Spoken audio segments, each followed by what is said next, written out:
This is very real.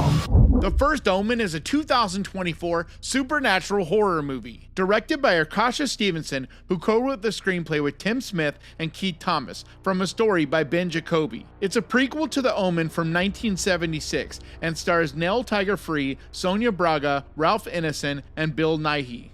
The story follows an American woman sent to work at a church in Rome, who uncovers a sinister conspiracy to bring about the birth of the Antichrist. This church has maintained power for thousands of years. They will stop at nothing to keep it that way.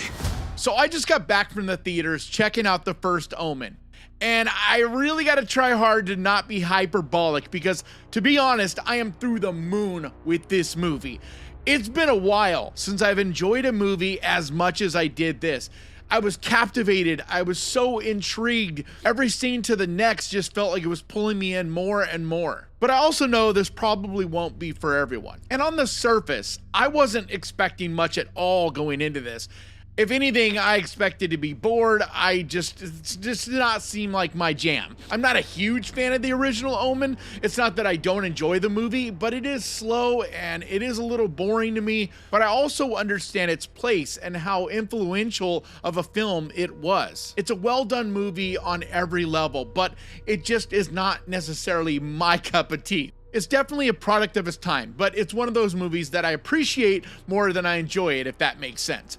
So going in this, I was not expecting much, and it's been such a popular thing to basically take all these great franchises, The Exorcist, Halloween, it goes on, and basically make a sequel, but have it disregard all the other movies in the franchise and try to tell a story based on the original or whatever. But the fact that this is a prequel to that, I found interesting because it's not saying that those other Omen movies don't count. It's nothing to do with any of those. This is just a prequel to that original film. And then when I saw the trailer, I thought, okay, this looks well shot. Like, this looks like it might be something. And then I started hearing a little bit of buzz from people that got to see it at an advanced screening and stuff, and all of them were saying how this was a lot better than they expected. But either way, going into this, I did not expect to be blown away like I am. I am absolutely blown away by this movie. Like I said, I'm trying to not overreact to this, but my immediate feeling is this is definitely the best horror movie so far this year. And the way I'm feeling right now, it's definitely one of my favorite horror movies from the last few years. This movie is so well done. The way it's shot, I mean, it is incredible how well they capture the 1970s, just in the vehicles, the buildings, the way people dress, even the way it's shot. Everything about this transports you like a time machine into the 70s. It's really impressive. But then the pacing of it, it has that dread-filled kind of slow burn feel that the original Omen had, but yet they were able to update it enough that it doesn't drag in the way that original movie is. And a real testament on how much I enjoyed this is it made me even more of a fan of that original movie.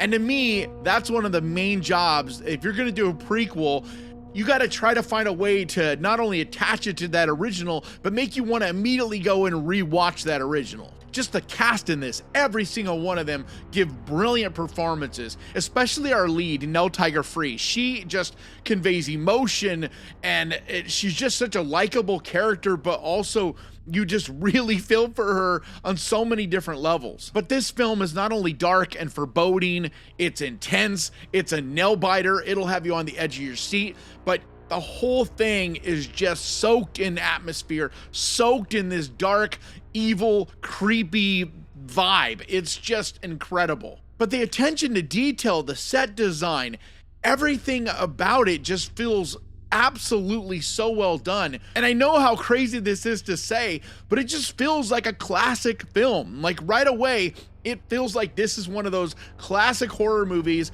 that we'll be watching for the next 30 years. It just has that presence to me. And I don't know if that's because of the way that it has this 1970s look, and so that's what it is.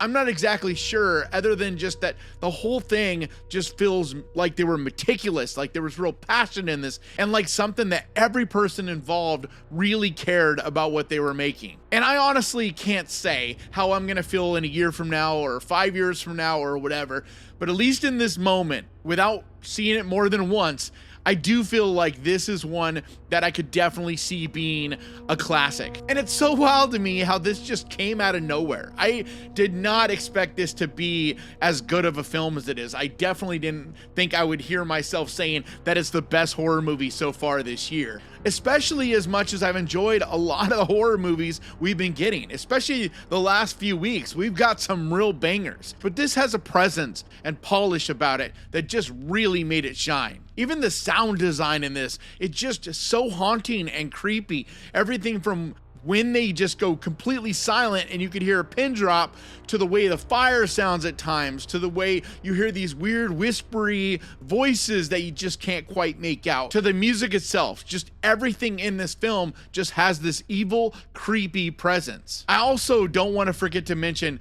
Ralph Ineson, just his voice, the presence that it has, his overall demeanor and look and style of this movie. It fits so well. It's another thing that just really takes you back to that era. He just has this classic actor kind of feel to him. Just the whole cast, every one of the people that they put in these different roles, I think just nailed it. And there are some truly shocking moments in this, and not just cheap jump scares. This has some truly awful moments, visuals, and things that I just don't think you'll be expecting to see. Like, there were a few moments where I was like, are they gonna go there? Oh shit, they went there. I mean, I'm not saying this is like an overly gory movie, but there are a few scenes, and when they do go there, they don't hold back. They show you some things that'll definitely stick with you. But the overall feel that this movie leaves you with is just a feeling of dread, of just this dark, evil force that's out there. And I'm not a religious person.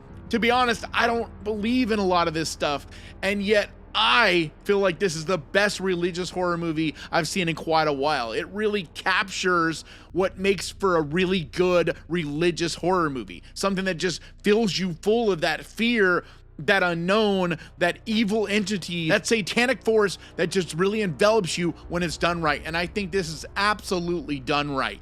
So I can't guarantee you're going to be blown away by this the same way that I am. I don't even know if it's going to get good reviews, because other than a few tweets that I've read from people I know that got to see this in advance, I haven't watched any reviews.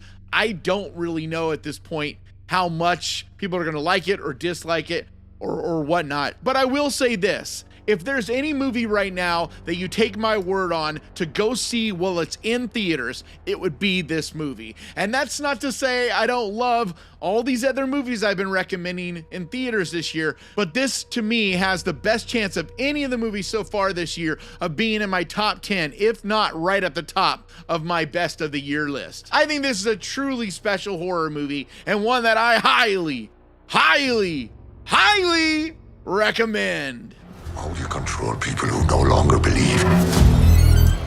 You create something to fear. But that's gonna do it for me today. Thank you so much for checking this out. And if you enjoyed this, do me a favor, hit that subscribe button and ding that little bell, because that is the best way to keep track of this channel and when I post videos like this. And I post videos like this every single week. I also want to give a huge, massive, enormous thank you to the Ghost Pirate crew, to you guys over on Patreon, and to the channel members over here. You guys mean absolutely so much to me. And if you would like to help support this channel over on Patreon, there's a link down in the description. Or if you want to become a channel member and help support the channel that way, there's a button right down there that says join. But like always, thank you so much for watching. Please crush that like button. And remember, guys, horror can be fun. And if you enjoyed this, click right here to see me talk about Immaculate. And I'll see you guys next time.